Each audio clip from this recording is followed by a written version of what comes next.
Good morning बच्चों। आज online पढ़ाई में हम इतिहास का अध्ययन करेंगे। देखो, पिछले पीरियड को हमने पिछले शनिवार को जो हमारा छठवां लेसन था जनपद और महाजनपद, यह लेसन हमने शुरू किया था। तो देखो, इसमें हमने पहले देखा था कि जनपद किसे कहा जाता है, उसके बाद महाजनपद की जानकारी हमने ली थी। और अब हमारा जो पॉइंट है अगला, वह है मगध साम्राज्य का उदय। अब देखो, जनपद और महाजनपद, जनपद यानी कि क्या, तो देखो जनपद यानी कि जो छोटे छोटे राज्य होते हैं इसे जनपद कहा जाता है। और महाजनपद यानी कि क्या, तो देखो महाजनपद यानी जो छोटे छोटे जनपद होते हैं वह कुछ कालांतर में या कुछ दिनों के बाद वह अधिक बलशाली बन जाते हैं और उनकी जो भौगोलिक सीमाएं होती है उनका विस्तार हो जाता है।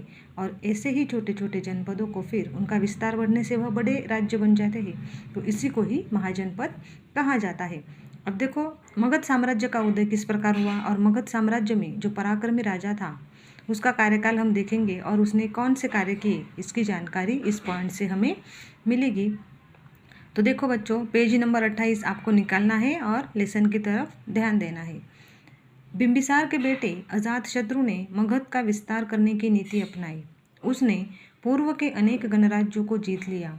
अजातशत्रु के कार्यकाल में मगध संपन्न हुआ। उसने बौद्ध धर्म को स्वीकार किया था। गौतम बुद्ध के महापरिनिर्वाण के बाद अजातशत्रु के शासनकाल में राजगृह नामक स्थान पर बौद्ध धर्म की प्रथम संगीति अर्थात परिषद हुई थी। अब देखो, जो बिंबिसार के बेटे थे अजातशत्रु, जो बिंबिसार राजा था, उनके बेटे थे अजातशत्रु। उन्होंने मगध साम्राज्य का विस्तार करने की नीति अपनाई थी और उन्होंने मगध साम्राज्य को बहुत ऊंचे स्थान पर वह ले गए थे, जिसका नाम था अजातशत्रु। उसने पूर्व के अनेक गणराज्यों को जीत लिया था, यानी कि हमारे भारत में जो पूर्वोत्तर प्रदेश है उस प्रदेश को उन्होंने जीत लिया था। और उनके ही कार्यकाल में मगध एक संपन्न राष्ट्र निर्माण हुआ।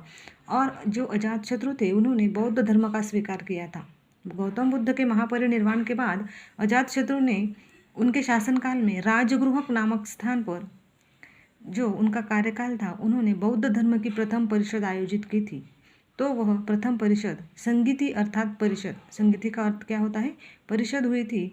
और वह राजगृह नामक स्थान पर, यानी कि राजगृह नाम का एक स्थान था मगध साम्राज्य में, वहाँ बौद्ध धर्म की प्रथम परिषद हुई थी। अब परिषद को ही उस काल में क्या कहा जाता है, तो संगीति कहा जाता है।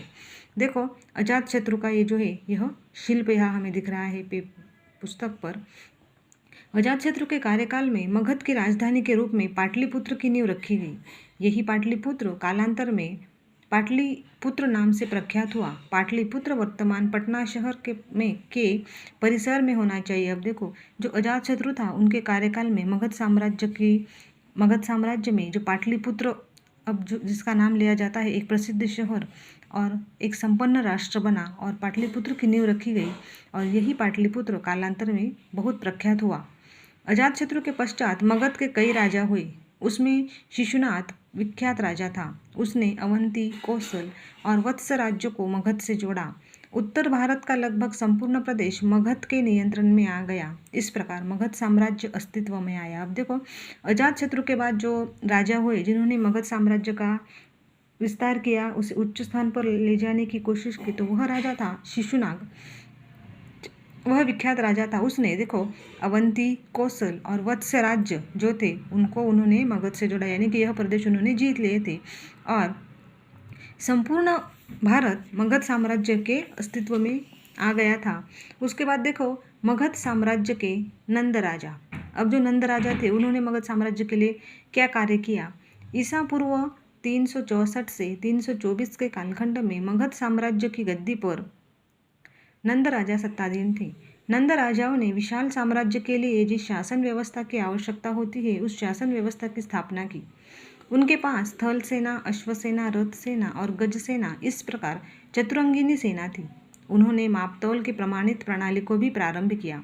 अब देखो, मगध साम्राज्य के जो तीसरे राजा थे, पहले थे अजातशत्रु, उनके बाद शिशुनाग और उसके बाद जो महत्वपूर्ण राजा थे वह थे नंद राजा। अब नंद राजा ने क्या किया, देखो वह उनका जो कार्यकाल है वह है 364 से लेकर ईसा पूर्व 364 से 324 का कालखंड है उनका। वह सत्ताधीन थे मगध साम्राज्य पर और जो नंद राजा थे उन्होंने विशाल साम्राज्य किया था और इसके लिए उन्होंने उनकी जो शासन व्यवस्था थी उनकी उन्होंने स्थापना की। उसके बाद उनके पास थल सेना थी, अश्वसेना, रथ सेना और गज सेना। अब थल सेना यानी कि क्या, तो जो ज़मीन पर यानी कि ज़मीन से युद्ध होने वाले जो आदमी होते हैं, लड़ाई करते हैं, इसे थल सेना कहते हैं। उसके बाद अश्वसेना यानी कि घोड़े पर बैठकर जिस प्रकार युद्ध किया जाता है उसे अश्वसेना कहते हैं। रथ सेना यानी कि रथ पर बैठकर युद्ध करना, और उसके बाद गज सेना यानी कि हाथी पर बैठकर युद्ध करने की जो नीति होती है इसे गज सेना कहा जाता है। तो इस प्रकार जो चतुरंगिनी सेना, तो यह चार मिलाकर उन्होंने क्या कहा है, चतुरंगिनी सेना। थल सेना, अश्वसेना, रथ सेना और गज सेना, इस प्रकार की सेना नंद राजा के पास थी। और उन्होंने मापतौल की प्रमाणित प्रणाली का उन्होंने प्रारंभ किया था।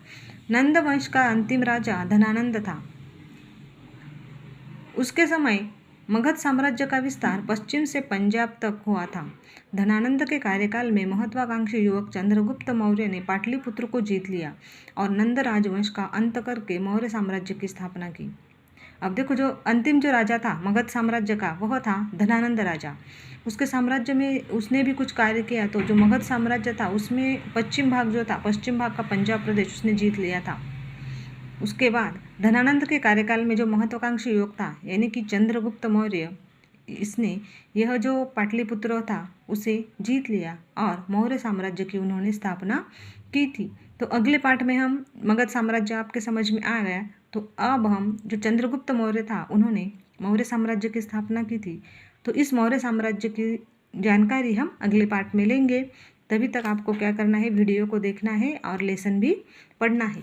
अगले पीरियड में हम इस पार्ट के जो देखो क्वेश्चन आंसर है स्वाध्याय, इसकी जानकारी लेंगे। और यह स्वाध्याय आपको क्या करना है, नोटबुक में अच्छे हस्ताक्षर के साथ लिखना है।